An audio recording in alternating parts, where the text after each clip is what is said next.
I'm Mark Sullivan. I'm Delaila Lugo. And I'm Jason Kwasnicki. And we're here to ask you a question.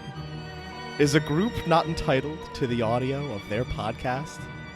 No, says the man at Google, it belongs to the government. No, says the man at Apple, it belongs to Tim Cook. No, says the man at Spotify, it belongs to the people. We rejected those answers. Instead, we chose something different. We chose the impossible. We chose to reap the spoils. This is a podcast. Bravo. This is a podcast about reaping the spoils of a game that the three of us played. We're going to do a deep dive into one single game. This is the second episode. And we made the choice Yes. to dive into that game. Yes. Because men decide. And slaves obey. There we go. Hey, Delaila, what game are we talking about? BioShock.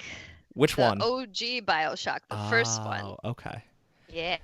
I remember when we picked this game, that was a question. Jason decided on or suggested this game, and Delaila, you asked, "Are we playing all three of them?" We were like, "No, just the first one."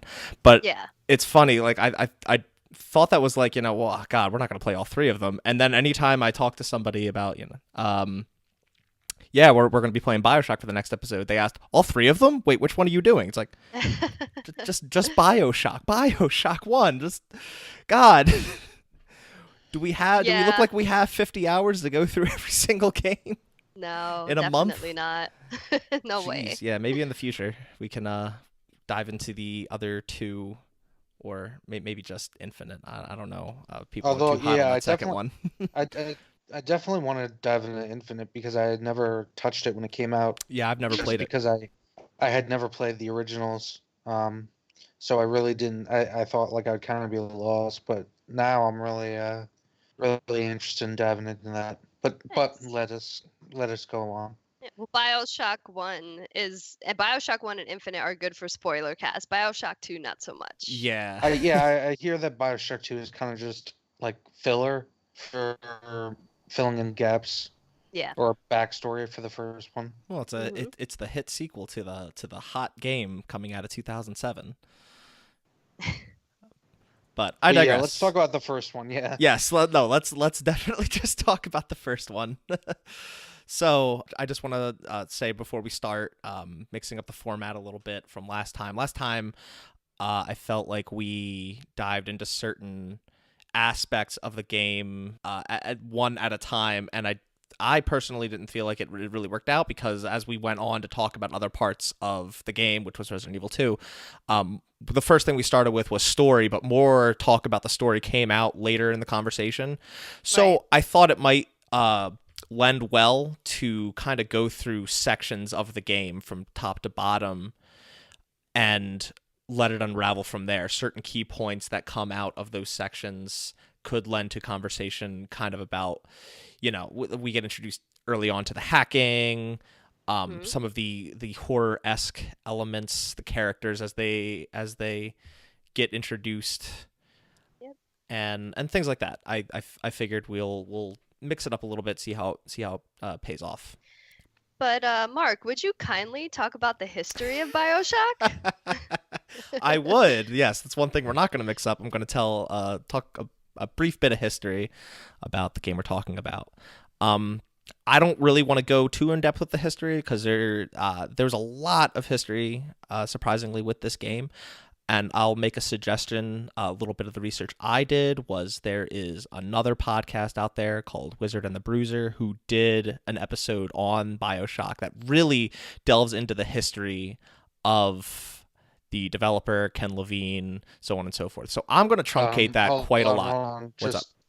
Correction, I believe it's pronounced Ken Levine. No, I'm pretty sure it's not, Jason. I am 100% sure. All right, so I'm going to say Levine. You can say Levine. I'm pretty sure that's not true. We don't want to insult the man, okay? Okay, well, Ken, if you're listening, no insult to you. I'm pretty sure I've heard your name pronounced Levine every single time I've heard your name spoken. So has he ever said Levine? I don't think so. He might have. I don't know. Well, why didn't you do your research All on right, this? we're gonna go into the history of BioShock, if that's okay with you, Jason. I'll concede. All right, cool. So, BioShock was developed by Irrational Games, which was formed by Ken Levine out of his studio that he worked at, Looking Glass Studios, which made the first System Shock. And Irrational Games created System Shock 2 in 1998, I believe, for PC exclusively. System Shock 2 didn't sell well, but it was a critical darling. And people loved the game, but it just didn't do well. And EA, Electronic Arts, actually rejected their proposal for a sequel to System Shock 2 due to its poor sales. Mm. It's a story we know all too well, even in 2019. In 2002, they developed this, not really developed, but came up with this concept around three forces within some sort of setting. The one being the harvesters of a specific resource, one being the carriers of that resource, and the third being the protectors of the carriers of that resource. Mm-hmm. Really kind of they used drones for the concept, but it was a pretty wide open kind of idea. And this was an idea that got them a publishing offer from 2K. So that all led to the development and release of BioShock, which released on August 21st, 2007 for PC and Xbox 360. Came out a little over a year later for PS3, OS X in 2009, then iOS in 2014 for iPads, and we got that HD collection that I'm pretty sure all of us used to play this game. Yeah. Yep. That came in 2016. I actually didn't know about that history. I wonder if, because in the HD remaster, they included where you can find like director's notes Yeah. in the world, and then a director's commentary rather. So I wonder if he talks about the history of BioShock that you just shared. And that was I a didn't nice collect all of them. That was a nice oh yeah, I there were a couple I missed too. That was a nice little addition to the HD version. Yeah. Definitely. I really enjoyed that. And as you'll soon find out from our discussions here, the game was heavily inspired by two major facets: philosophy, specifically the philosophical writings of Ayn Rand, and lots of capitalism and the escape from it, with figures being inspired by Rockefeller. Who in turn inspired Ayn Rand, and all pretty circular. So yeah, that all being said, shall we dive into the game? Yeah. Shall we dive from a plane crash, would you say? Maybe into the deep ocean? I'm ready to go under that ocean and reap the spoils, one might say. Maybe go somewhere beyond the sea? Somewhere waiting for me? I see what you did there. How many more little puns and jokes and whatever the hell from BioShock are we going to incorporate into this episode? It's so appropriate. So Alright. yeah, let's delve into the intro. When you're on a plane, you get this little monologue about things happening, and next thing you know, there's a plane crash. And swim to the lighthouse, go down those spiral steps. You see that big statue of a scary man with the one little slogan.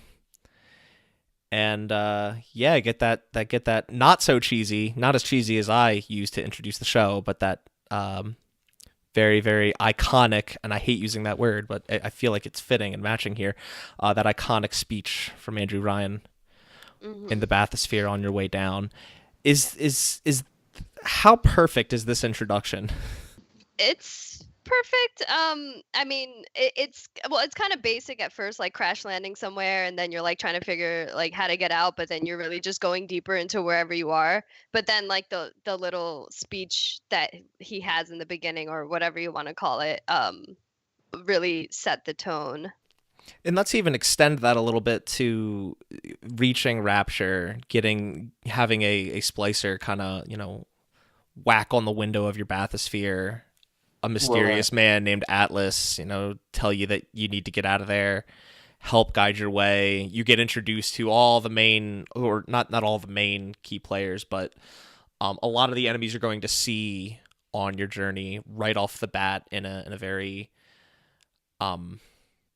just well done way. Yeah, and this sequence, it works even better if you have no idea what the fuck objectivism is or Ayn Rand or any of that. For the game, all right, it opens up pretty like we just said, with the plane crashes, swimming around, pretty standard action sequence, and all of a sudden you get into this bathysphere, and some dude's telling you how you're going to basically the land of infinite capitalist opportunity, and you're just like, what the fuck? Mm-hmm. And suddenly a zombie, very it puts fully on display a bunch of different conflicting tones. You have that kind of aesthetic of, like you mentioned earlier, that Rockefeller aesthetic of the monument of capitalism versus the dystopian horror of a future of that capitalism gone awry. That that intro sequence does a very good job of putting that all on display at once. And we get that introduction to the big daddies, little sisters, in a very action-packed yet contained way. Another moment that really sticks is the woman with the what do you call those baby carrier things? The hell are they called? Oh, a stroller? A stroller, thank you. I forgot what a stroller was. She is looking over. She's looking over a stroller. You zap her, you hit her with a wrench, and in the stroller was a revolver. Wasn't a child. It's just there's so much haunting going on there, even at the start, and it just really sets the setting in such a unique and eerily beautiful way. Even before you see the woman in the stroller, you kind of see the shadow of it as you're walking No, towards it. yeah. And then you turn the corner there, and then you see her, and she's like really creepy looking. And then, like you said, then you get the revolver, and it's not a baby. So that was really cool. I even took a screenshot of it. Yeah, it's so eerie, and it's really just perfect to get you in the mindset of what the next 10 hours of your life are going to be. So moving on from that intro sequence, we go immediately into the medical pavilion, where we get introduced to our first, I guess, big bad. Not even the big daddy, but Dr. Steinman. There are a bunch of sort of can't really say mid bosses because they're not mid, but most of boss type characters. Yeah, each big area that you go to kind of has its own major enemy, I guess you could call them. Yeah, there's an overarching story, and then each area has its own sub/sad story associated with it that culminates or revolves around this sub boss. Right. And most of these sub bosses were like scientists or doctors of some sort. They were like artists. In a capitalistic world, what you would think is like an important figure, so to speak. And so you're talking about Dr. Steinman, right? Yeah, Dr. Steinman. And he was a surgeon. Who became a perfectionist based on this whole idea of Rapture, where you have no barriers to scientific advancement. You have no barriers really to anything. We never really talked about the whole purpose of Rapture, or even what Rapture is. And we don't really necessarily find out much until sometime in the game, but Andrew Ryan created Rapture as a means to get away from the choke government has, the choke society has on your ability to advance. Right. And So not even kind just of your like, ability, but humanity's ability. yeah. Right. And he's very much supposed to be the not in terms of historically who Rockefeller was, but he's supposed to be a Rockefeller-esque figure in how he was a rich man on the surface world above, and he just came down and poured his money into making this world where essentially one could theoretically live out and again we mentioned Ayn Rand before, things like what's it called, virtuous egoism, rational self-interest, virtuous egoism, basically the idea that the the only moral thing to do in life is to pursue your own happiness, that um Christ. I had reread my Ayn Rand and looked up all these terms and I've completely forgotten them. Oh, look at you, Uh, you nerd. oh, I had to read this shit. Hey man, have any of you read Atlas Shrugged? Look at them reading No. books while we just want to talk about video games. I read that shit in high school. And That's actually very impressive. where do you think the name Atlas came from? I mean, I know. But yeah, these ideas that helping other, like literally there's an idea within the philosophy of objectivism which Ayn Rand was the head of. You can call it a philosophy, some would say it was a cult back in the day, but the idea that there's nothing inherently moral in helping other people, should only be helping yourself. The idea that art is a reflection of your own identity. Um, bunch of other stuff like that. But yeah, part of that, the idea that, what's his name, the scientist, Dr. Dr. Steinman. Steinman, the idea that he believes that there is no moral boundary to science, comes from that. That there is no inherent or objective morality. There is only the fulfillment of your own happiness, which in this case is the development of what we come to know as plasmids and Adam. Atom. Yeah, And in his case specifically, um, he was a plastic surgeon hmm who became obsessed with perfection. right. And then wind up screwing up anyway because he was like going crazy and nothing was ever good enough for him. Yes, that is that, and that's a really really haunting look at the idea of perfectionism and how it can drive you mad. Yeah. And again, that goes to the game doing a great job of displaying the philosophy that it's observing, and then showing both. I wouldn't even necessarily say it shows the good of it, but showing how it can go horribly wrong. Yeah, Yeah, when I played this in 2009, I was just hitting adulthood and I really didn't make the connection, like the philosophical connection. I thought when they set that tone with Dr. Steinman, I thought the point of the game is that there was this obsession with perfectionism and like all these, women went crazy because they didn't get what the doctor promise them, but then eventually you see like no, it's deeper than that, and each character has their own kind of fits like this philosophy that you're talking about, Jason, in their own unique way, and he was just kind of like the start of all of it. So it was interesting replaying that as like a full-blown adult 31, uh and like actually seeing like no, it's not just about surgery, um and and this is perfectionism. and also this is the first real example within the game, just to tie along with the patience that the doctor had. This is the first real example of in the game where we start collecting audio tapes to kind of piece together that past Yeah, and so really see what happened to make things in Rapture become this way.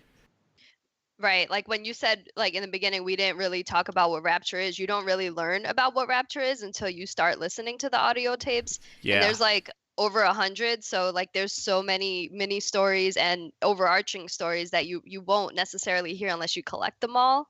And I thought that was a really cool way to tell the story, but it was also really annoying when you don't get all the audio tapes. Yeah. But it does help paint a clearer picture. You also I shouldn't say this is the first example because it actually happened in the welcome sequence. You learn about like this huge attack that happened on New Year's Day, which is seemingly when everything went to shit within Rapture, which you don't really learn about until later. But that starts to paint the picture really early on as to how messed up the city became, despite being deemed a utopia. Quotes around that word, obviously. So, also happening in this sequence, we get introduced to this three forces concept. Hint, hint, wink, wink. This was the concept that got them that publishing deal, and it basically formulated itself as the big daddies and the little sisters and you, the player. We meet Tenenbaum, who does not want you to kill the little sisters, but the little sisters contain Adam, and this is where you're given your first like real choice. Do you harvest her and get more of this resource, or do you save her, get less of it, but maybe you get rewarded later for saving them? You don't really know what that reward is until you actually get it. And then when you get Right. it, it's just a teddy bear full of Adam Yeah. other items. It's delayed Adam. Yeah. And real quick, story wise, because I was getting the impression, obviously, Dr. Tenenbaum was a survivor of some sort of imprisonment. Although, in terms of the timeline, I don't think it would make sense for her to be a Holocaust survivor. Was she supposed to have been from the Soviet Union? I don't think it ever really explicitly said. I feel like that was I explored in don't an know. audio tape, and I just can't remember off the top of my head. Yeah, But she definitely did face some form of oppression, right, and wasn't the most kindly person, right, and being in charge of exactly. taking care of these little girls definitely changed that in her. And we kind of get that progression of her character through those audio tapes. And you also learn later on, which I'm sure we'll get to, kind of like she's kind of like the catalyst to a lot of this stuff. Mm-hmm. Yes, And probably more fucked up than you think, just saying that she's like, doing whatever with these little sisters. Um, but she's a really interesting character. But I don't want to talk about the spoilers yet, but we'll get Well, there. we can go into them. We can go into some right now. This is Okay. hey Delilah. This is a the spoiler whole cast. Yeah. whole We're fucking we're point. reaping the Yeah. spoils right now. Yeah. We have to reap them all. That's We can't true, leave any that's true. behind. Actually, I feel bad. I don't remember if I mentioned at the top of the show. Yes, this is a spoiler cast. If you haven't played this game, Oops. I feel like it should be obvious, and I at Good least job, mentioned it's a Mark. spoiler cast at the top. If you haven't played this game and you intend to, pause before we spoil anything else for you. This is still really early on in the game, so pause, come back to this later, go play BioShock 1. It's like a 12-hour game, and it will change your outlook on games like it forever. Carry on. By the way, What's up? to correct what I said earlier, it's rational egoism, not rational self-interest. Okay. Gotcha. Thank you for that clarification. For all you philosophy buffs out there, right? All you philosophers. Yeah, Yes. philosophizers. Philosophizers. Okay. Yeah, Delilah, we can dig into Tenenbaum, and well, if it's an event that happens later in the game, we can wait on it. But there is Yeah, something. let's wait, Let's yeah. something there is something I don't mind getting into right now, with at least with the little sisters. And that goes into a major point I want to make about the game. It does its homework. Yes. Yeah. Like, if you have a question about how something works, chances are it gives it to you in an audio tape somewhere. With the little sisters and Adam was discovered by finding these sea slugs at the very, very bottom of the sea. You even And find out what the fucking sea slugs eat. Like there's some special krill or some yeah, shit something in like one of the that. audio. Like it goes into detail. I honestly find very little. There's some fuzziness with certain plot elements later in the game that you kind of just have to take for granted. But overall, there's an answer to 99% of the questions you might have while playing through this game. And they're either found in an audio tape somewhere or explicitly told to you somewhere, what have you. Yeah. It's just very, very thorough in telling its narrative and setting the setting. Yeah, absolutely. So So Tannenbaum is basically the person that wanted to study these slugs because the slugs had the atom in it, right? yes, And she just kind of like was proposing this to people, and everyone was like, ah, whatever, like we're not gonna like help you out with that because she needed funding. And then eventually, like Fontaine agreed to fund her project and kind of used it against like the way she wanted to use it to like heal people and help people out and genetically modify them in a positive way, sort of. But then he kind of took it and ran with it and used kind of like her knowledge and did bad things with it, which we'll get into deeper later right. on. But yeah, she's pretty much the catalyst to like she's one of the catalysts besides like Andrew Ryan about how all this crazy shit went down in this underwater city. Right. Going back to the sea slugs and their usage, they were injected into the little girls. The whole harvesting or saving mechanic is explained through the harvesting is ripping the sea slug out of them, saving them. She gives you a plasmid, which we really didn't talk about plasmids yet. She gives you a plasmid that allows you to safely, I think, kill the sea slug within them, and it just kind of stays in there. I don't really know. But all Adam really is a key player in all the weird, crazy special abilities you get because it genetically modifies your DNA and rewrites its code, as Atlas puts it. The first one you get being the electro bolt that turns you into Cole from Infamous before that game even came out. Right.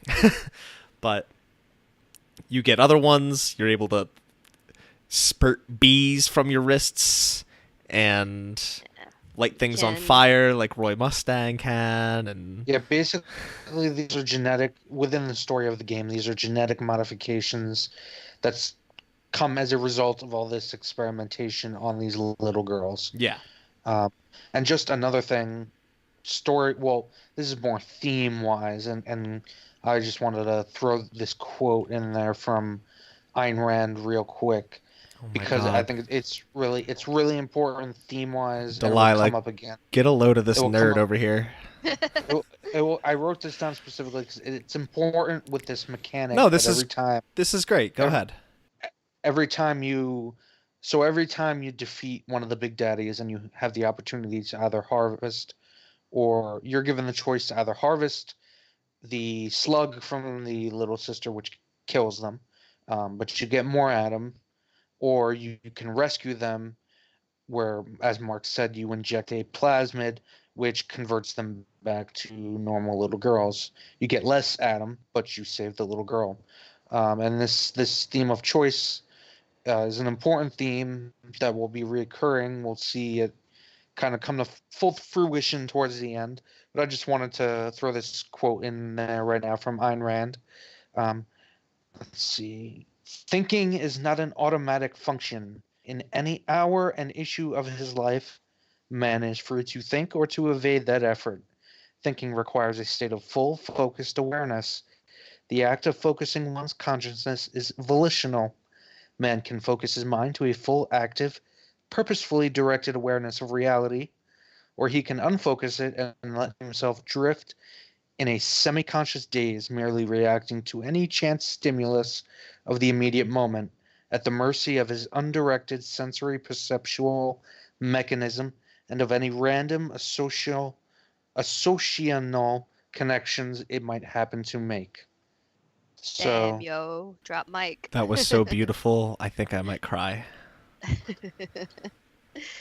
No, thank you, Jason, for base, that. That was good. basically, to summarize, the primary focus of a man's free will is the choice to think or not to think, quote unquote. All right. Mark, continue. That's deep. It's almost So, as deep as Rapture is in the ocean. Oh shit. so I think it's worth noting. So Adam, right, is used in Little Sisters because they don't go crazy like everyone else, Right. which is the splicers, which is the main like enemies that you're facing in the Rapture. The Adam's kind of making them go crazy, in addition to being like underwater with no sun and isolated from like the world. But the Little Sisters kind of like produce more Adam for some reason. And I it's don't kind of a know. mystery why it doesn't affect them in the same way, or at Right. least that's what the tapes. Tenenbaum like can't figure out why it's particularly girls, not boys. Right. Yeah, that was a mystery. I might have been hinted. There might have been hinted at a reason for that. I kind of don't remember. There were a lot of tapes. It's hard to keep track of every single one of them. Yeah. Right, Like, I know. why Like I aren't said, there? this game did its homework. Yeah. But we still don't know why there aren't little brothers or like big mamas, you know? Right. Big. Oh damn. And to go back to an explanation for everything, Big Daddies are genetically modified men, kind of sealed in these suits and programmed through Adam to protect the Little Sisters.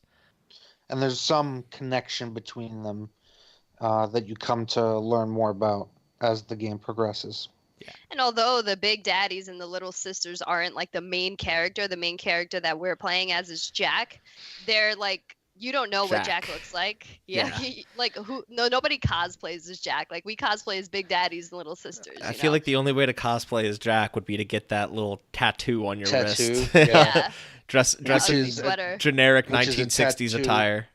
Which is a tattoo of a chain. Yes. If you were paying attention. Yes, Again, I was paying going attention. back to my quote. All right, nerd.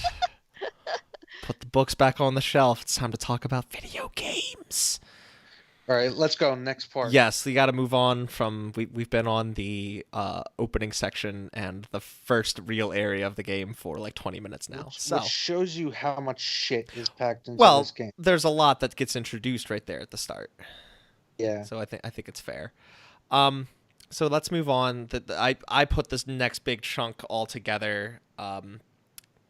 It's because it's four areas that kind of coincide with one another. Those being Neptune's Bounty, Smuggler's Hideout, Arcadia, and the Farmer's Market. You all go to next, and you face off against Old Peachy and his delightful paranoia. Yes. So I didn't really understand old Peachy's story and what purpose he served.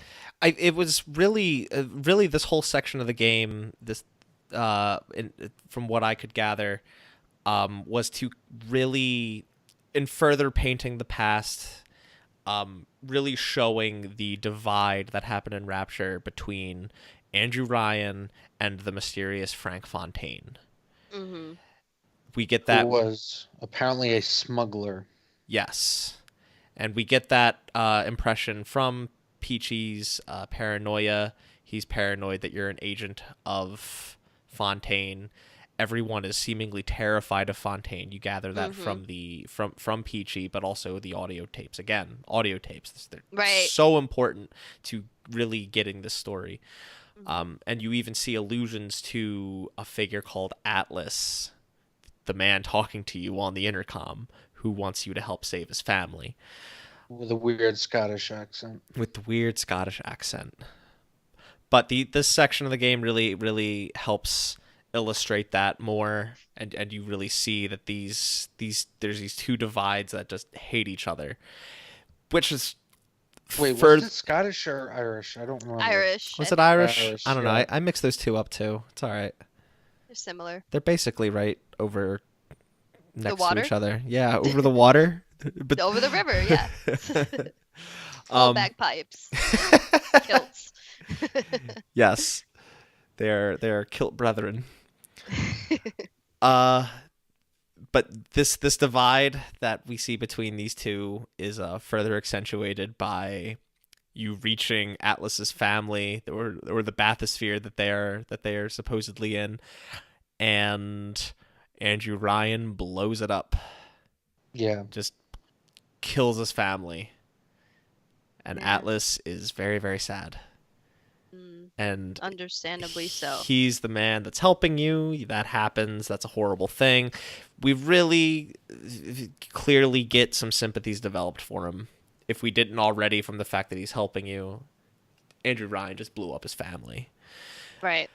That really. Yeah, from the beginning, Atlas is kind of at least implying that he wants to get the fuck out of there as well, just as much as you do.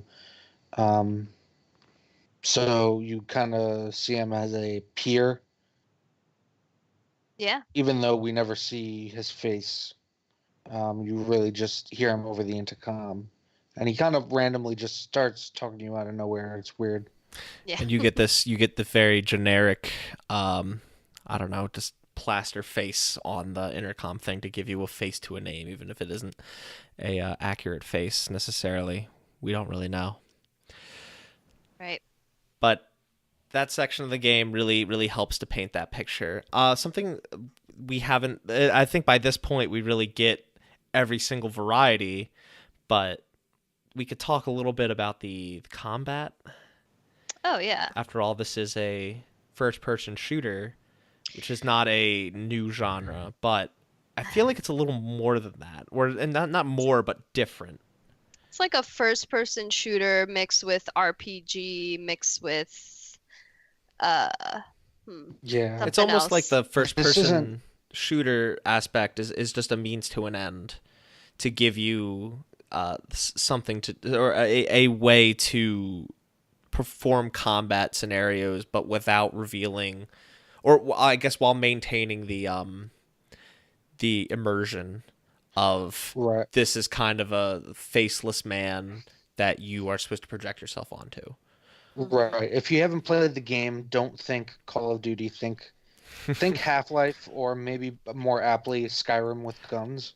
You guys want Or to? Deus Ex or Yeah, Dishonored. I haven't played Deus Ex, but Dishonored might be a good example. Yeah. You guys want to hear something Um. embarrassing? Uh-oh. What? I didn't know until like the last quarter of the game that you actually could aim down the sights. Wait, you can aim down the sight? Oh my god. All right, I feel a lot better. Yes, I didn't know that. if you It's click. not useful. No, Really. I mean it isn't. It is at times, just 'Cause very, very rarely. the splicers move so rapidly that like it's easier to just bot. I mean, if you haven't caught their attention yet, and you're using like the crossbow, you can pretty easily snipe some enemies. Even big daddies, it came in useful sometimes. But yes, if you click the right stick in, you can aim down the sights. That blew my fucking mind. Was that in the original as well? Or was that just an addition to It was the- probably in the original, and I just Yeah. don't remember it. Yeah, me either. But Jesus. how do you by this point in the game you have a steady arsenal? How did you guys feel about the gunplay?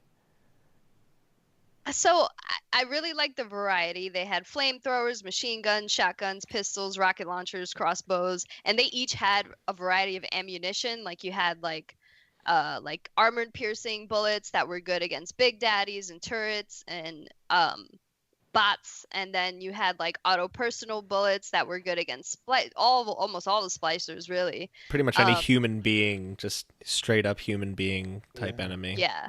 And even the flamethrower wasn't just like a generic flamethrower. Like you can also shoot ice from it. You can shoot Electric gel, whatever the Yeah. fuck that Yeah, is. yeah. And- And the frag grenades, some of them like were tripwires, some of them were sticky grenades. It was just like very, very in depth. There's definitely a lot of variety. There's definitely a lot of choices to be made. Like you can go through this game without ever touching certain weapons, and when it comes to progression vis-a-vis, all the different plasmids and the different abilities you unlock as you gain Adam. I'm pretty sure it's not possible to get it's not possible to get everything. Um, so there's definitely a lot of choices to be made, a lot of customization to your individual play style. For example, with the shotgun, aside from your just your regular slug rounds, you also get ele- electric shotgun rounds Yeah. and Electric Buck. And and explosive buck. exploding ones, which was my go-to. Basically, every time you could stop at a station and build ammunition or buy it, that's all I would make because Big Daddies are weak to it. So, and the electric ammunition as well as your electric abilities. When you shock somebody, they get stunned. So you Right. basically just pound a Big Daddy with fucking electric buck and then finish them off with exploding rounds. Like Right. that was my go-to, but someone else might, Yeah, I never take used. someone up on the crossbow. I never even used my explosive buck. I never even used the chemical thrower. I like Wow. once I got that crossbow, it was all about that crossbow. Yeah, that crossbow was brawler. Oh, that thing is so good in The that game. crossbow was my backup if I ran out of ammo because it's basically a one-hit kill on splicers. Yep. That thing was so good. You could kill a like fully upgraded, and even late in the game, you could kill a Big Daddy in like 4 hits with that thing. Right. It was I mean, so useful. One of the good design elements of the game as well is that it always keeps you on your toes in terms of ammo management. I never felt like I had a surplus of ammunition. See, early That's the on, thing. I felt that way. Later in the game, I really had to try to run out of resources. So that's the other genre I was looking to bring it in with, along with RPG and first person shooter, is survivor horror. Like it definitely has that element to it, because of the resource management. But I felt like that was good because when I ran out of one gun, I would just switch to another gun, and I was able to try different guns like that. Kind of forced me to, in a way. Right. Whereas otherwise, I probably would have just stuck to what I was comfortable with. Yeah, you guys didn't run or didn't have a surplus of ammo? I had a I surplus had of ammo I didn't care about. Oh, Right. okay. I guess Exactly. that makes sense. Like I did not use the chemical thrower or the grenade launcher really at all until like the final 10% of the game. So I was pissed because I would always be out of, my machine gun and shotgun ammo. Mm-hmm. And then all of a sudden I realized I have fucking like heat-seeking missiles and a flamethrower that just devastates everything that I'd just been carrying around and using. And I had assumed the crossbow would be useless, and then that was until I was out of everything else and had to pull it out, and suddenly I realized I had a one-hit kill weapon. Yes. So, you fool. Did you guys find yourself using plasmids more than the weapons? no. No. Yeah, same. There were I lots of don't times think where I- I forgot that I had plasmids at my disposal. Right. Yeah. I only use plasmids if the environment required it to like Mhm. unlock something, or if I was going up against a Big Daddy, you just shock them. Yeah. My my realization that I need to use plasmids more is any time that I would have 9 Eve hypos and there'd be one and I couldn't pick it up. Yeah. It's like, That's- I should really be using my plasmids more. So then I'll do that for like a good 15 minutes, use up maybe 3 Eve hypos, and be like, okay, I'm using too many Eve hypos. Let's go back to guns, and then the cycle would continue. There was a point though where I realized that with telekinesis you could grab rockets shot at you midair Yes. and launch them back. I didn't Yeah. realize that till like halfway through the game. I actually I remembered that trick because way back in the day when I was playing the game for the first time, there's 2 different Big Daddies that you can face, which are the bouncers, who have they're the probably the most iconic design, the one with the drill on the arm, that's featured on the cover art of the game. and there's the Rosies who have a rivet gun and toss proximity mines at you. And I remembered this from way back when I They're found all my named Mr. Bubbles, by the way. well, they're all referred to as Mr. Bubbles, but anyway, um, a mine would come at me, and I'd use telekinesis to grab it and throw it back at the Rosie. And I that Yeah. was that think was my about that. primary way of facing off against the Rosies really early on in the game when they were much more challenging than they are later. Mm-hmm. But we'll get into that little discussion topic a little later. Wait, do you guys have a favorite plasmid? Oh, that's a good question.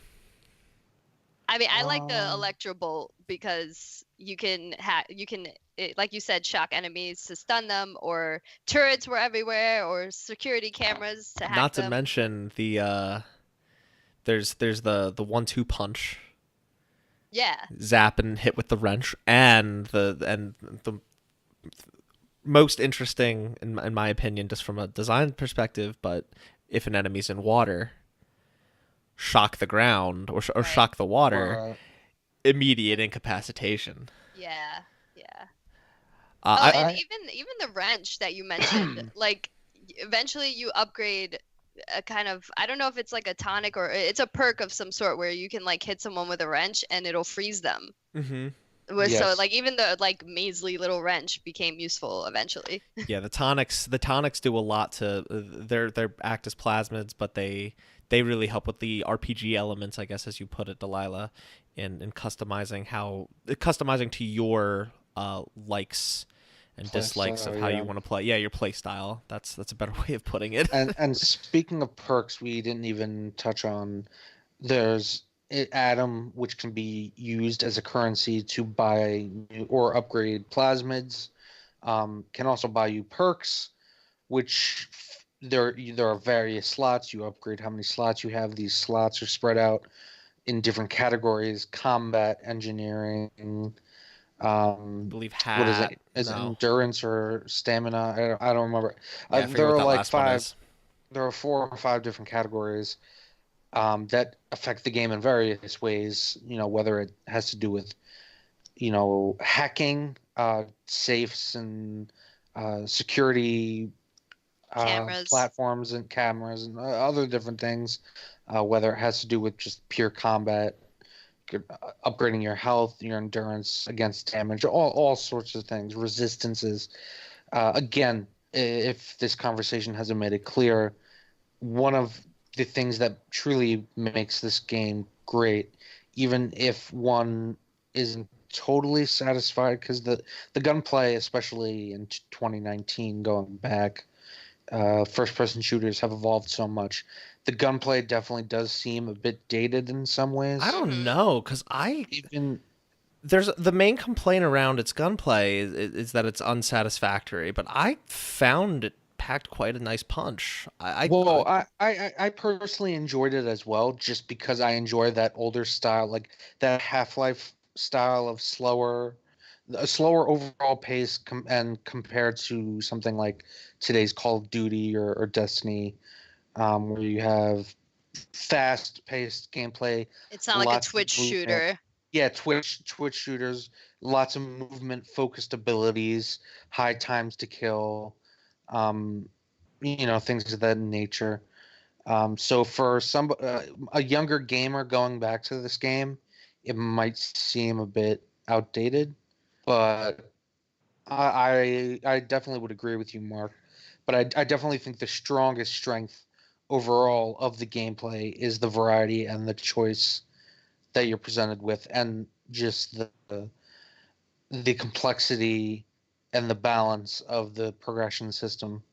The only thing I really disliked about the combat is that everyone hurt a lot and you would wind up going in the Vita chamber a lot. On the bright side, when you respawned, whatever damage you did remained there. But it was also kind of annoying to like if you were facing a lot of enemies like die and have to go back and fight them again. Like I kind of wish I was a little stronger and had less time in the Vita chamber, but that could just be because I suck, because there is a trophy to do it without using the Vita chamber. Which So I'm sure people I did. No, you didn't. I did. Yeah. Oh my God, was it bad? It wasn't too bad. You just Okay, so I think I was telling you guys as we were playing through the game. I kind of suck at save management, and I'll reach a point in like a level where I'll say to myself, okay, it's been like 20 minutes. I really should save. And I think, no, I can go a little further without saving. I'll be fine. And then I'll get right to the end of the level and something stupid will happen. I'll die, and I have to, since without Vita chambers, you have to rely on your ability to manually save the manual game. save. Yeah.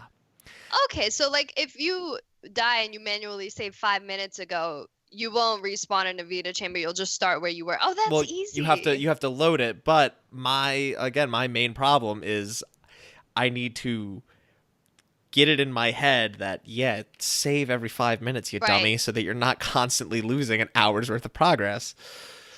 Like what happened to me where Yeah. I didn't save for 3 hours twice and lost 6 hours because my game froze twice. Yeah. Yeah, that was bad. Yeah. Oh, maybe I'll do that. Platinum the game. Yeah, I did get the platinum. It's really not that bad. I know. But anyway, I want to double back because we never answered your question, Delaila. I would say that Electro Bolt is probably the most useful plasmid, but my favorite's probably Hypnotize Big Daddy, because it's just so badass to get a Big Daddy on your side. Someone hits you and he just wrecks house. Yeah, I agree. Like, they're fucks also, their day up. Yeah. They're brolic as hell. They're also really cute, so I felt bad killing them just to like rescue a little sister. And it was nice to be Yeah. able to have them by my side because they're so cute. You'd rather you'd almost rather almost kill feel the little bad. sister. I would, yeah. I would, Go ahead, Jason. I would also be a big daddy, but you know. Oh no, I was just gonna say you almost feel bad when you see a Big Daddy banging against the wall Oh yeah. where their little holes Oh, are, yeah. where their little sisters come out. After you've already, either harvested or rescued the little sister, the game will keep spawning Big Daddies, and they'll just walk around looking for the little sister, and it's cute, and Yeah. and you feel bad. It is. But I think we should move on Yes, to let's move the on next to section. which is Fort Frolic, and personally my favorite side villain of the game, so to speak, Sander Cohen. So why was she your favorite side villain? Sander? Yeah, Sandra. I thought it was Sandra. No, Is it's it Sander? Sander. No. He's a Sander, dude. I don't know. Sandra could be both names. I think. He's a kooky crazy man that he's a deranged artist, and the whole area of Fort Frolic basically is it was like a shopping mall almost with a theater attached to it. Yeah, yeah. And a bar and Yeah, and casino. There was a casino in there. Dude, there was a record shop, Rapture Records. That's my jam. But he tasks you with your trusty research camera to go around and kill these key players that are in the area and take pictures of their dead bodies to put on his masterpiece, which is this big art sculpture of these people covered in wax and photo frames that you had to place photos within. Yeah, that was part of the mission, but also you use the camera to see weaknesses for all of the enemies, Yeah. which I thought was really cool. You do use the camera. That's another key like gameplay mechanic that I feel like we should say. Like this game this loaded with different mechanics that bear at least a mention. But the research camera you can use to take photos, and sometimes you get like combat tonics and another useful tonics, damage increases on enemies. Probably the most useful research upgrades, in my opinion, were for the security bots and the turrets to automatically just hack them upon pressing the square button. Yeah. That was so useful because this is something we could talk about this real quick. Hacking just gets so monotonous later in the game.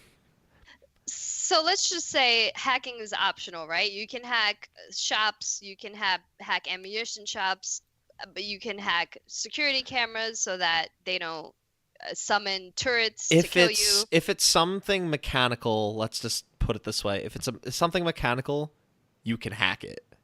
Right. It's like Exactly. anything. And they're everywhere. Like you'll find turrets everywhere. You'll find security cameras everywhere. So you're constantly hacking. You probably spend more time hacking than killing splicers. True. I did. And it's Yeah. a neat little the hacking minigame it's neat at first until you realize how much time it takes every single time. And Especially if you suck. wow, Jason. No, but I agree. I agree. Even though I did it and I personally enjoyed it, I started to realize because I was doing it so much that actually the game will, mm, more often than not, even if you don't have specific perks assigned for hacking, more often than not will spawn you in unwinnable situations. And the way that they kind of let you get around that, they to their credit, they give you other methods of handling it. You can buy it out. You can buy it out. You can use an automatic hack tool that just does it for you. And I wound up using the buyout option a hell of a lot more in the latter quarter of the game because Same. I was constantly just flush with cash. Yeah. Right. Like I was hope- maxing out my cash all the time. Yeah.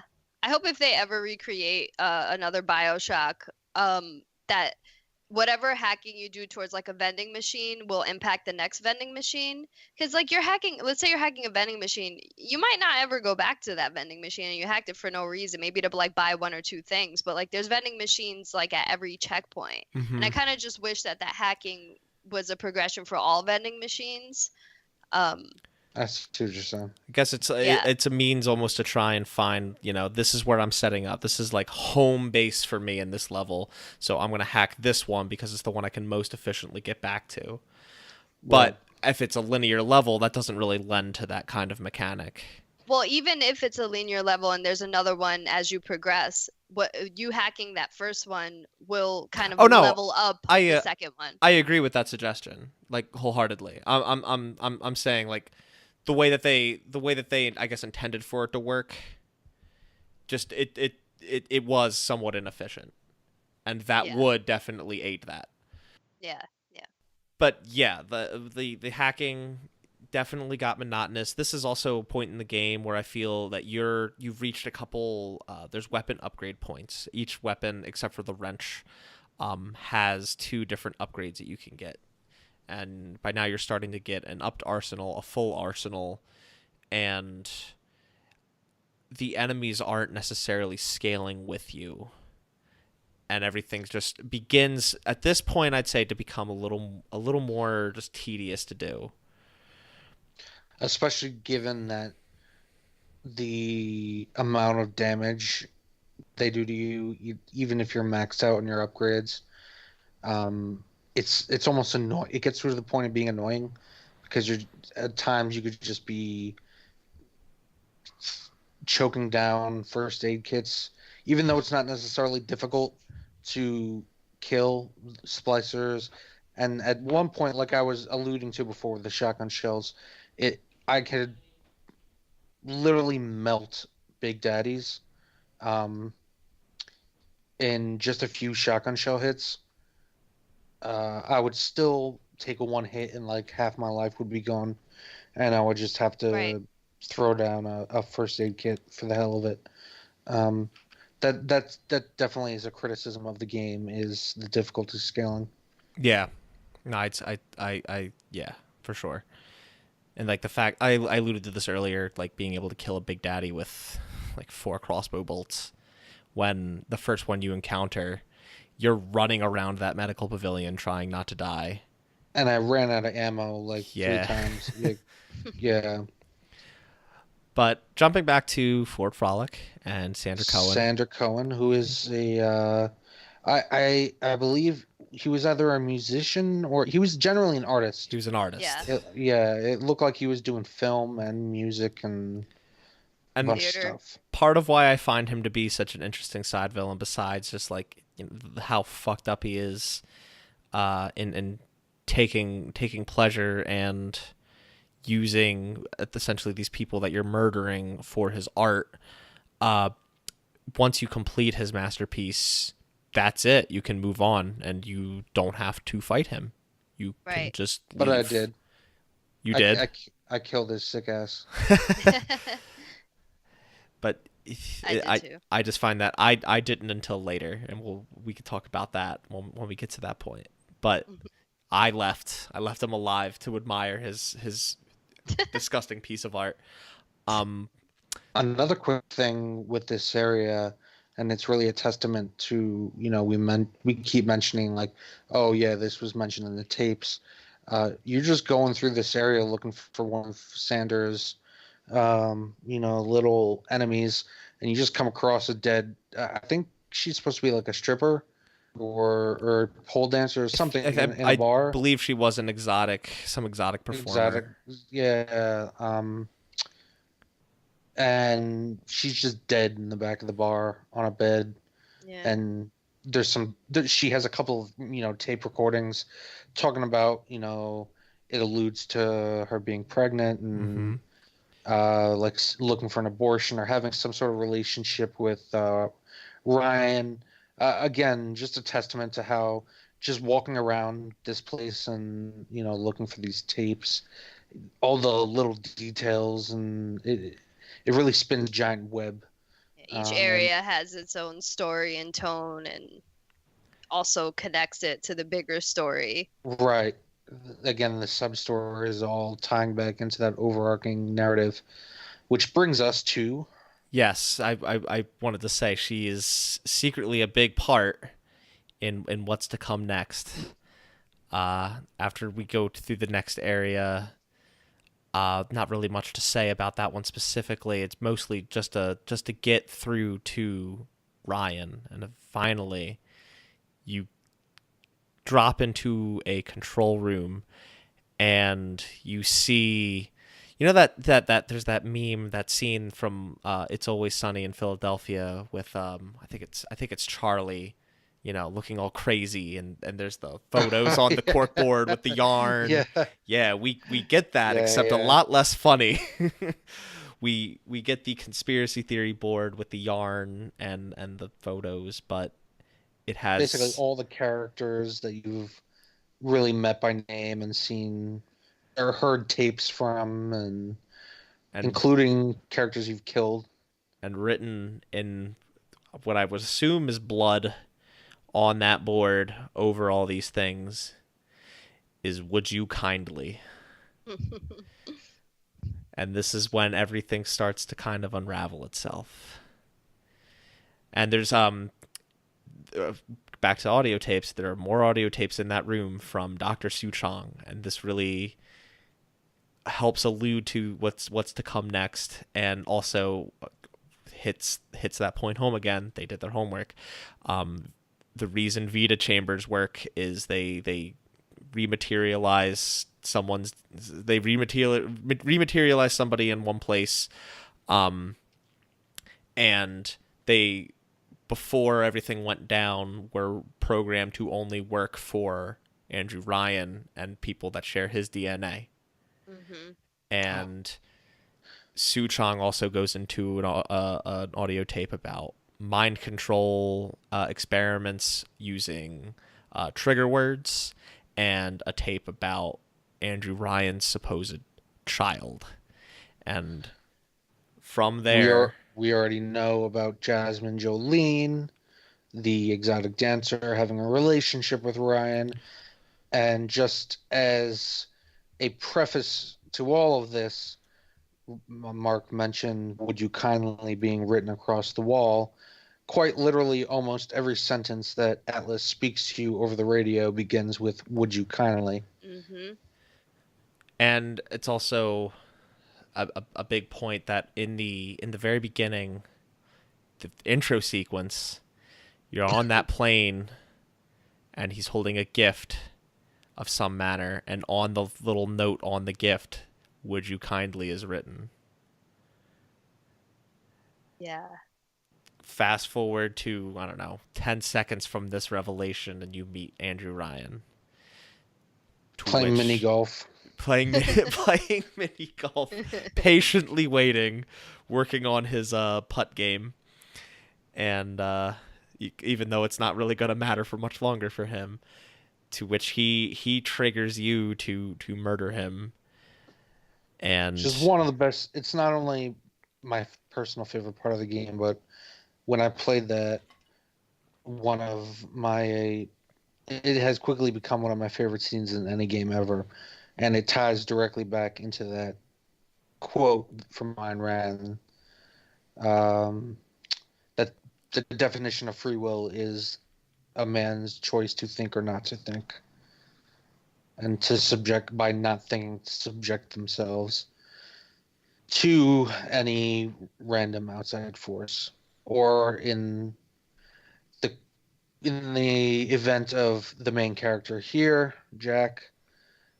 he is literally being mind controlled. yes, and we find out, he's been mind controlled this whole time. He's the child of Ryan, and the the exotic dancer. And this is the one part I was talking about earlier that I think is a little fuzzy, is that he's really technically only like 2 years old. Yeah, I think what happened is Tannenbaum and Fontaine used the atom to age him. Yeah, Yeah, he's not naturally he was. nat. He's not a He man. yeah, the timeline wouldn't make sense with him if he was like naturally, grown up. He is some sort of genetic mutation that I think they made clear. Which I personally I find is just really goofy, but that's the one thing that I feel we just kind of have to take for granted, and accept in this crazy world of scientific advancement and genetic alteration. But that all being said, Delilah, did you want to add something? No, go ahead. Okay. Uh, that all being said, you murder your father with a golf club. And Atlas is not who he claimed he was. What a surprise. Atlas reveals himself to be Frank Fontaine. He drops the Irish accent in favor of, what the hell, like, New York mobster. Yeah. So Well, he was a he's from the he was a Bronx. mobster. Yeah, he was a mobster.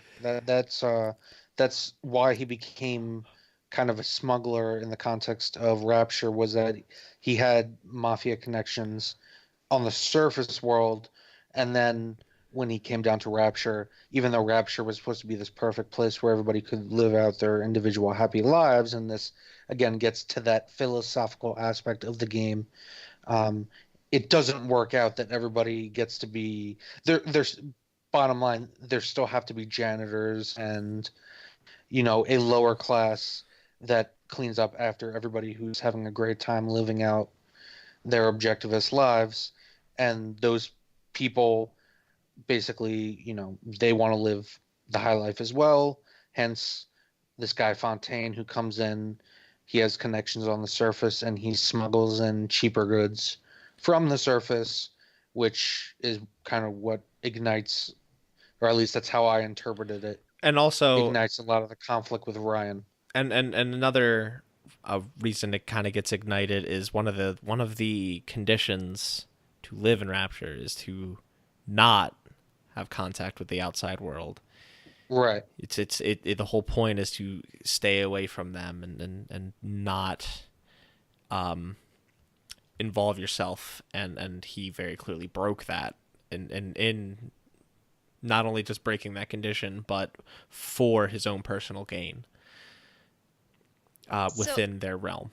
from what I understood, Andrew Ryan wanted very specific people to come into this underwater city that he created. But then Fontaine kind of brought you, like you said, people that to like kind of slaves in a way, like people to do like the lower work so that other higher people can live more happily. Is that what you were saying, Jason?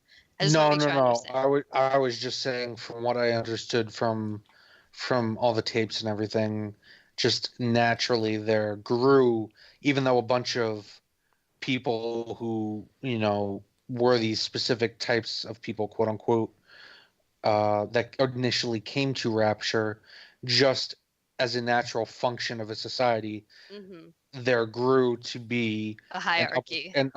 yeah, exactly, a hierarchy, and the lower part of the hierarchy looked to this guy Fontaine, who was a smuggler, for cheaper goods. I mean, essentially, which is in and of itself, free market working. Fontaine could get you cheaper shit, and he worked. We find out with Tenenbaum to produce these cheap plasmids and such to basically arm the lower class against Ryan, and Yeah. and this results in a civil war that essentially tears Rapture apart and creates the situation we find ourselves in when we get there. Gotcha. One last thing I want to discuss from a design perspective before we move on, regarding the "Would You Kindly" twist. It provides a reason for you doing all the things that you're doing. Like, you suddenly just find yourself in this weird, scary place, and a mysterious person just starts telling you what to do. How would that work in a real life scenario? How would it work in a real life scenario to just trust this man and go about doing all these things, just to get to this other man to potentially kill him because you're told Right. to do it?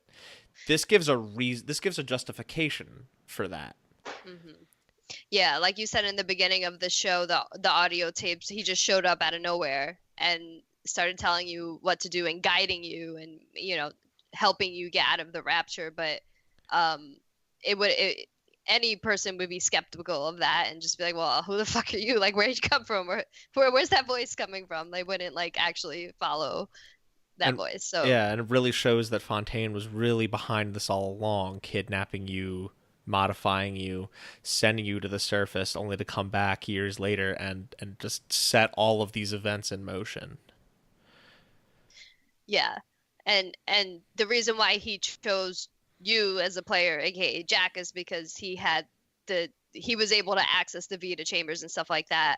That because he had the DNA of his father, which is the only DNA that can access As certain Atlas areas. as Atlas put it all flows back to Ryan. Yeah, yeah. Yes. So let's move on to the last major section of the game. The last four areas: the Olympus Heights, Apollo Square, Point Prometheus, and facing Fontaine. Um, Fontaine still has like some sort of mind control over you. You have to go get these. What are they, like antidotes? Yeah, Some sort of they're solution to break the mind control. Hmm. yeah, it's basically the game then from that point becomes kind of fetch questy in that you're really just running around these areas, grabbing stuff. I mean, once you break the mind control, which does have some impact on the gameplay because during that period of time, like your health is over time Fleeting. reduced. Yeah, like your maximum health is being reduced by Fontaine. That part I After you, hated, but I really like yeah, the next part. the next part you are chasing Fontaine down. He locks you out of an area that you can only access with a big sister or a little sister, so you have to become a big daddy, which then leads to you running around finding a bunch of equipment to fit yourself out like a big daddy, and you got to find some pheromones or like perfume or whatever cologne that the little sisters apparently are attracted to. It's pheromones. Or pheromones. I don't remember what it was. Something that smells, I guess, nice for little girls, which is kind Oh of my weird to god. say. It is Uh, very weird. Good Lord, um, Jason. To be and clear, then, this is not the part that I was insinuating I liked, but go ahead, finish. but this is the part I personally liked, which is where you actually have to defend a little sister as she helps you get not only open that initial door, but helps you get through a small section leading up to the final boss, Yeah. which is Fontaine, who at this point, with all the Adam he's injected himself with, has essentially become literally, if you're familiar with Atlas, if you've ever seen the cover of Atlas Shrugged, Ayn Rand's novel, just a big golden man. The part the part that you glossed over that I kind of liked, because after your health is being depleted, you get the first bit of solution. The next part before you get the last piece of solution or whatever, when your plasmids go on the fritz.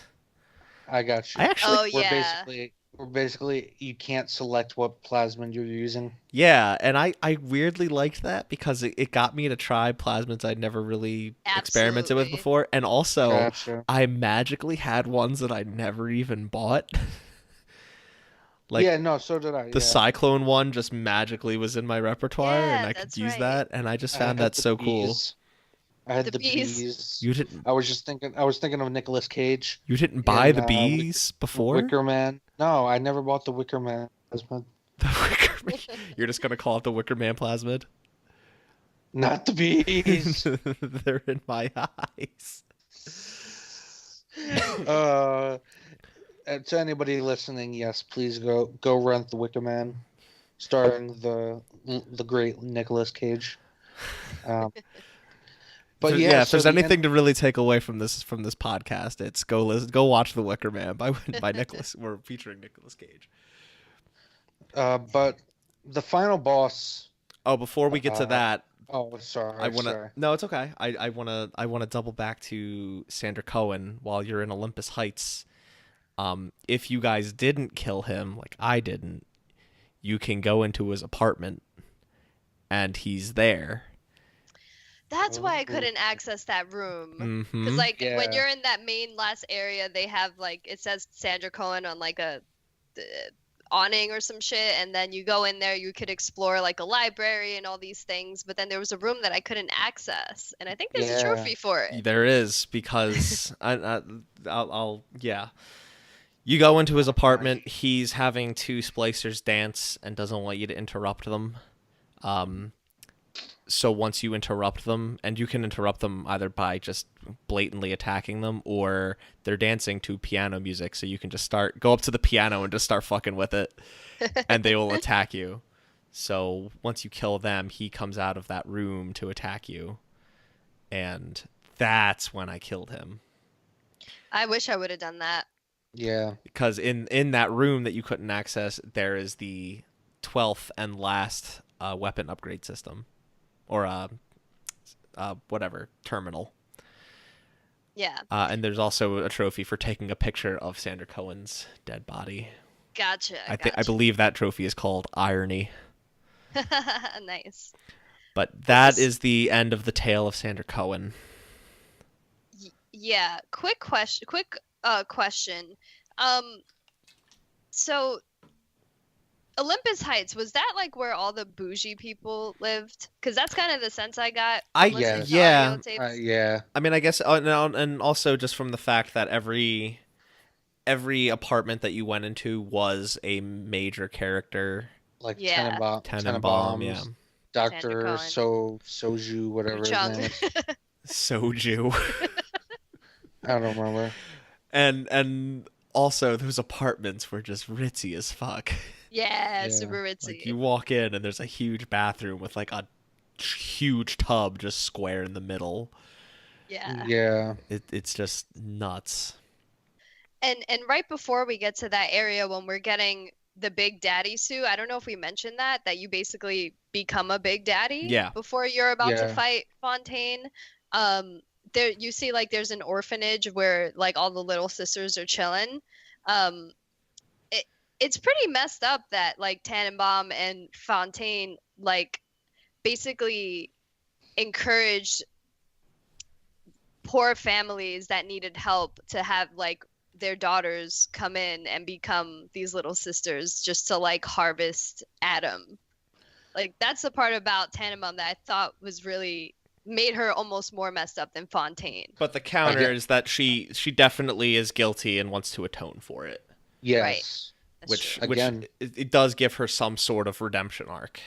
Yeah. one of the key questions of objectivism: is it useful for men to have values at all? There is no moralism. There's only rational egoism. I love how deep Jason's getting tonight.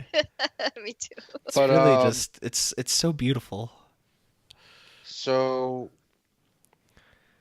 Yeah, the if we rest want to of the jump game, in just to the final boss and the rest of the the rest game. of the game and the final boss, I thought the final boss was kind of easy, which again Yes.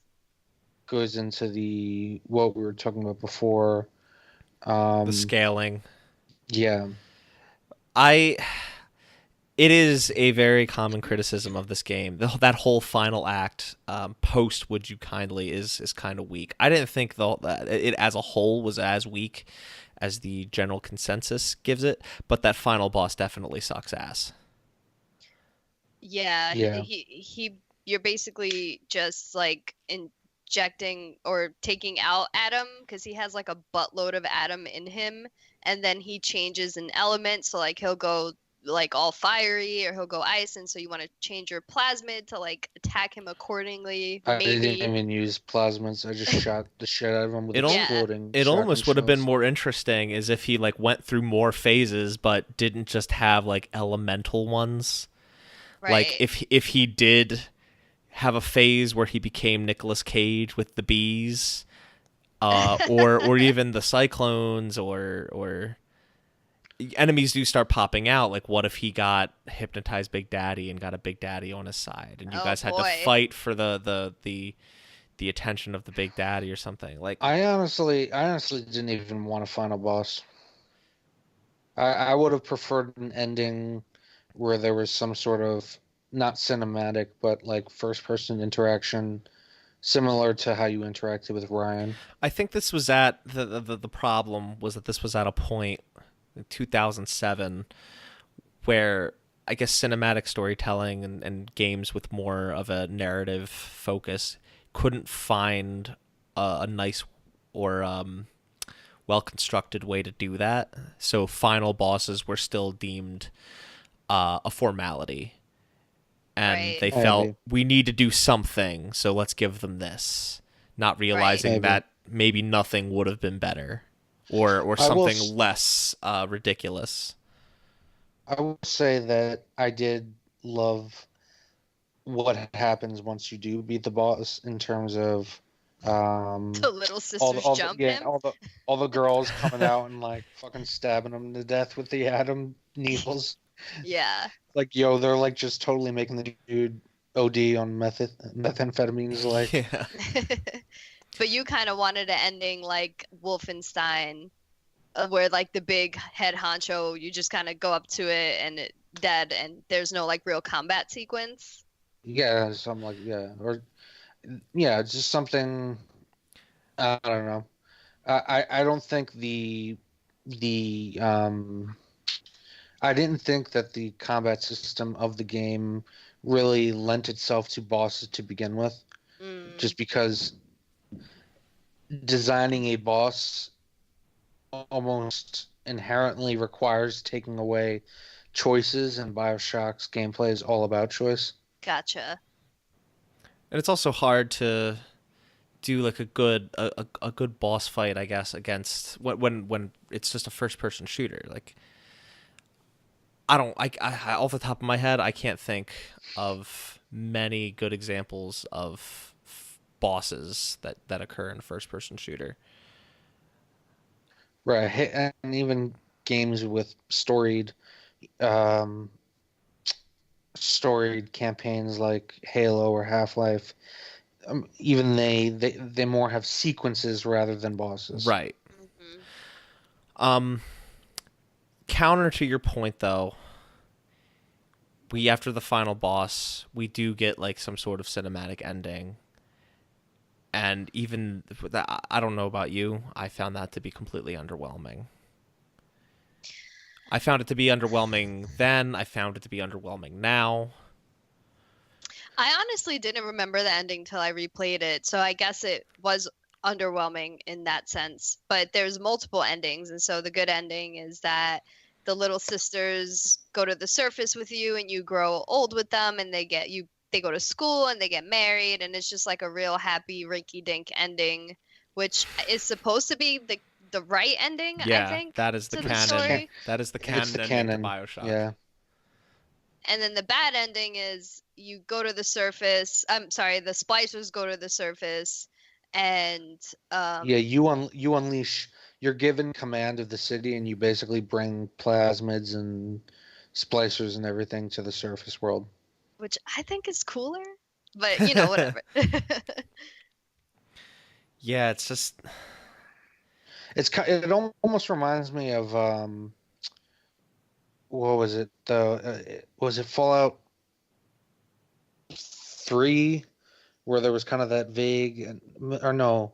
Well, New Vegas is different because New Vegas it changed vastly depending on what path you took, but it was just like a narration. Um, but maybe it was Fallout 3 where there was just that vague narration of what happens after. I don't remember which Fallout it was, but it reminds me of those sorts of games where they're just like, and so the traveler went on and did yada yada. It was basically Tenenbaum narrating like, I did not expect you to go back to the surface, but you did, and you gave them a new opportunity. And there's just a little movie showing like their hands and your hands growing old. I agree, it's a little underwhelming, especially considering what came. I think it's more considering what came before it. With Ryan basically ordering you to fucking bash his head in with a golf club just because he wants to maintain his own free will over how he dies.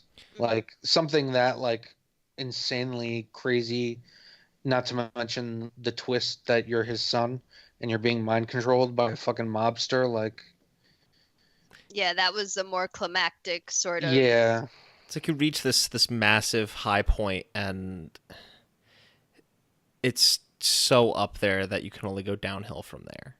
Like how do you go forward from that? How do you progress from that moment that's one of the most iconic and memorable moments in video game history at this point? Yeah, absolutely. It's one of those things where you can't sit down and think of a better ending, but you're going to say till the cows come home that there definitely is a better one out there. Yeah, because like, how is it that all these little sisters, none of them went crazy after all this shit? Like, they're all totally normal, all got married, Oh, it's because everything's fine. they started finally getting that vitamin C from the sun. Vitamin D. Wrong one. Sorry, they started getting the vitamin D. Yeah, yeah, they would be like fucking albinos, dude. Legit. Yeah.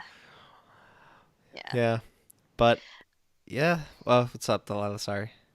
No, I just want to say I don't think we talked enough about this game has such good ambience.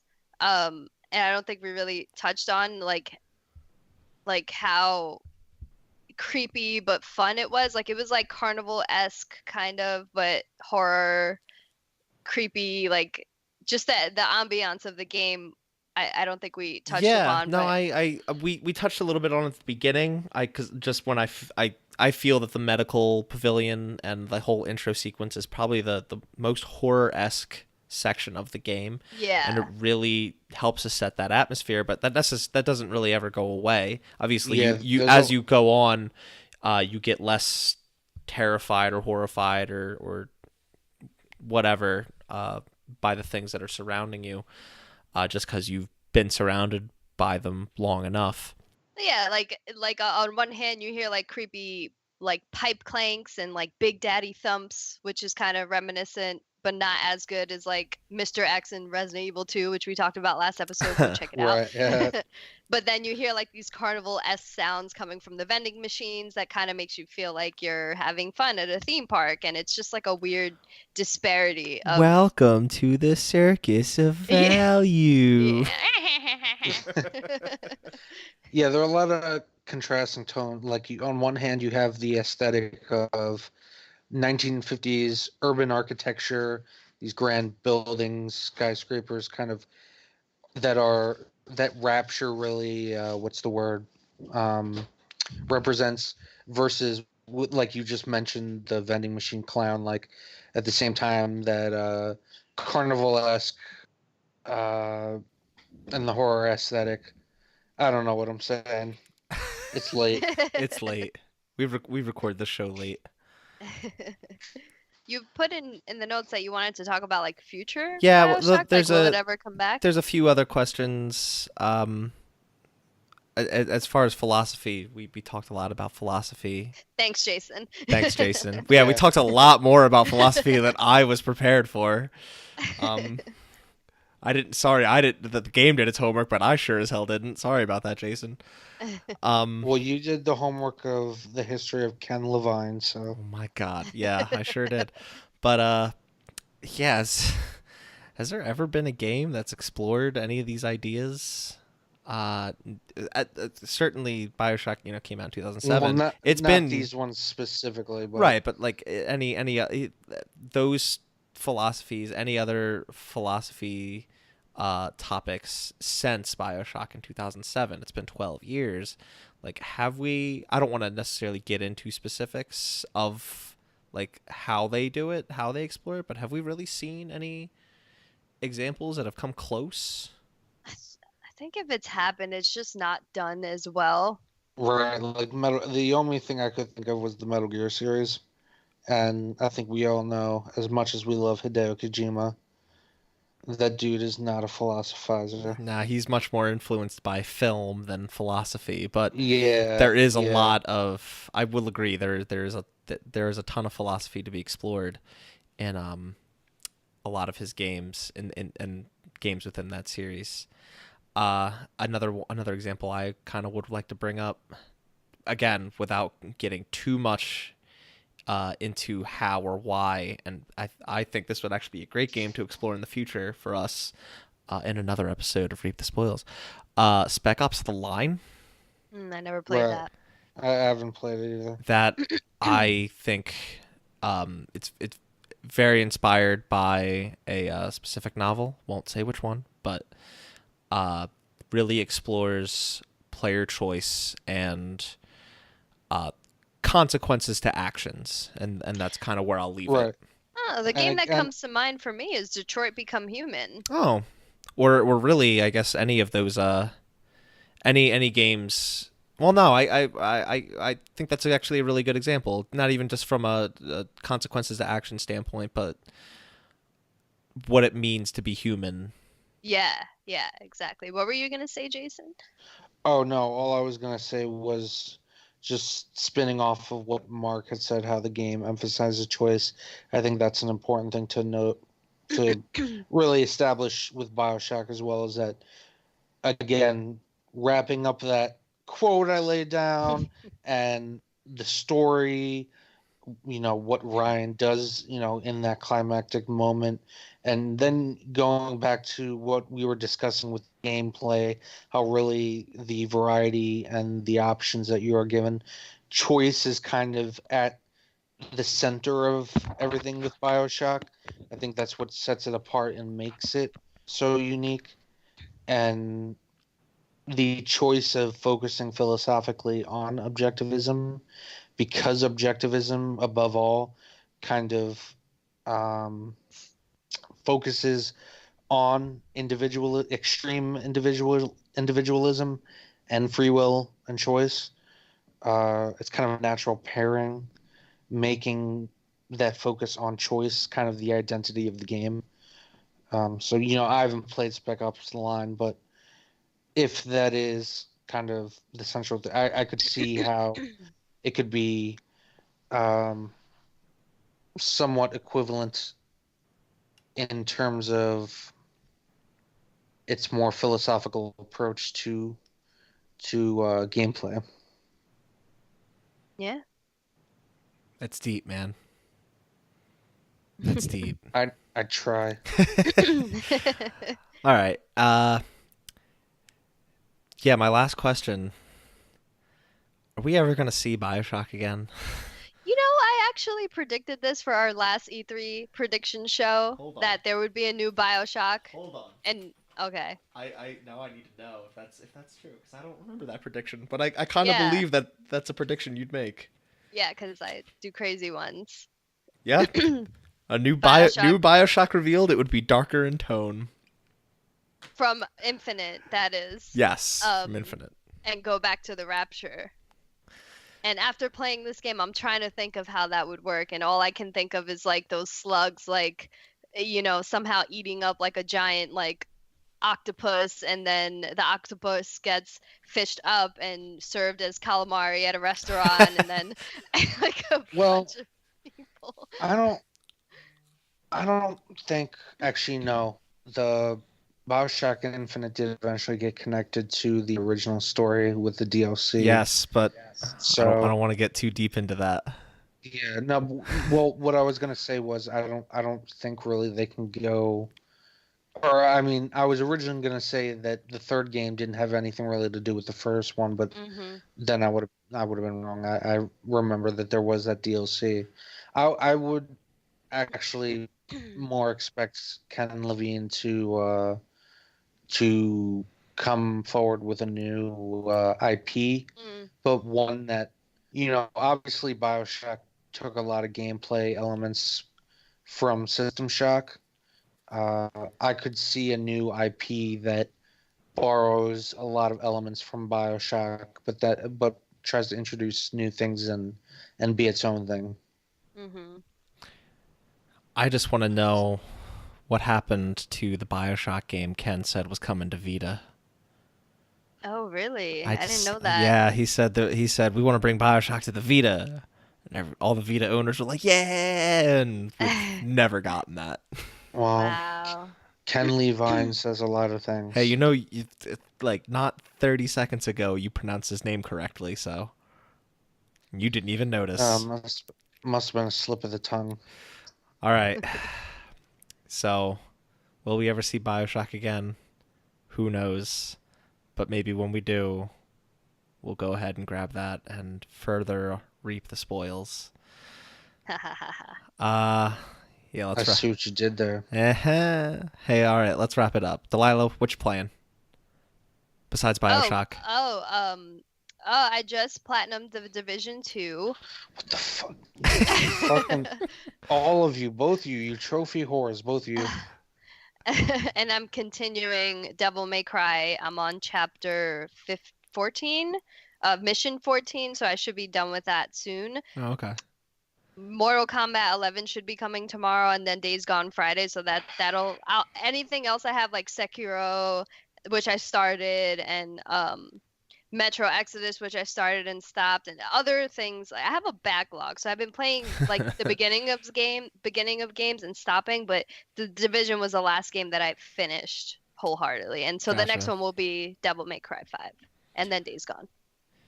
I still gotta play that, and then Days. It's too much. Stop playing Overwatch. Yeah, really, stop playing Overwatch. I was playing I played 2 rounds today. I won both of them. Nice. Because I'm Anna. Because I rock. I'm an old Egyptian bitch. So that's all you've done in the past month is play Overwatch? No, I played BioShock. What the? Are you a fucking idiot? What the hell we've been talking about for an hour and a half? Oh my god. Out of curiosity, what trophy level are you guys? I'm like 1% away from 26. I am level 30. How? And I have I mean how, like I'm like level 12 and I have like 1 platinum and you guys have like yeah, well you don't go for platinums. But I'm saying you guys have like billions of platinums and you're only level 26 and 30. As you increase in level, it takes more points to get to the next level. That one makes sense. It's like an RPG progression, Jason. Yeah, I didn't think of that. I'm at 103 platinums now. Whoa, wow, that was quite a jump. Did you play My Name is Mayo or something? No, I did not. Last we talked, I got the plat for Kingdom Hearts 3. Nice. and there's a couple other Another ones. game I didn't play. Yeah, that's okay. Don't worry about it. Uh, Yeah, I had no plans on playing it. I I haven't got played this Kingdom Hearts since. I I got the BioShock plat, and I also did the DLC, which we don't really need to talk about because it was just a bunch of challenge rooms, but it was actually kind of fun. And I don't remember the other plats that I got. Nice. Just, go for the trophies, dude. You know me. You know how it bees. Um, The bees. I'm, I'm still playing Beat Saber every now and then, and cool. I'm still chugging away at Final Fantasy IX, Jason. Wow. Ever so slightly making progress on that. Okay. Ever so Well, slowly. Oh, and I also picked back up Borderlands. Oh. Because the Game of the nice. Year edition for 1 came out on PS4, so I've been playing that a little Is bit. is it much different from the Handsome collection? I mean, it looks a lot. Well, now the 4K is out on both. I'm sure if I boot up Handsome Collection, it'll look just as pretty. But Borderlands 1 and 4K is really pretty. Nice. 4K HDR both. It's very, very nice. I gotta jump back in there. Yeah, yeah, it's very nice. So anyway, you just listened to the second episode of Reap the Spoils. You can find us on YouTube. You can find us on iTunes, Google Play, and Spotify. Wow, I finally got Nice. that stuff working. Yay. Yeah, I kind of forgot to make that readily known and with links, so I'll get that together soon. Probably when this episode goes live. I'll make that very obvious on how you can subscribe on those channels, those services, because I know a lot of you like to listen on things that aren't YouTube, and I wholeheartedly agree with you. But you can find us on those things to listen to the show. You can talk to us at the Facebook group, which you could just find if you search Dead Cell Media on Facebook. Follow us, talk to us, engage with us. We definitely want feedback. And if you are listening on iTunes or Google Play or Spotify, throw us a review. Let us know how we're doing. If you have any suggestions. If you want to yell at Jason for talking too much philosophy. Tell me to And fuck off. Yeah. and playing too much Overwatch. Yeah, like let us know. We want to know what you think. If you think I'm sexy, even though you can't see me, Yeah. if you could just hear it in my voice, leave a comment. God. And you can also find us on Twitter. That we have the Dead Cell Media account at Dead Cell Media. You can find me at Nibelheimian. You can find Jason at Solid Quaz. That's SOLIDKWAS. It's totally my Twitter handle. And you can find Delaila at Assassina_San.